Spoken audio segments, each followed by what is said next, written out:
Si istong nagwapuhon, wala gani ka-iskila. Wala siya'y trabaho, wala sa siya'y asawa.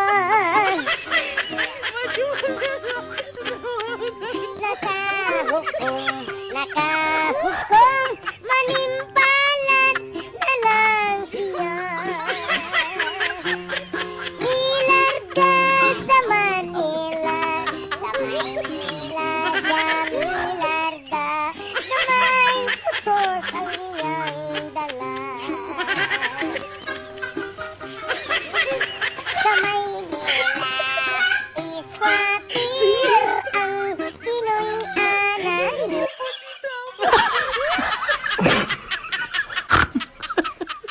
Wow.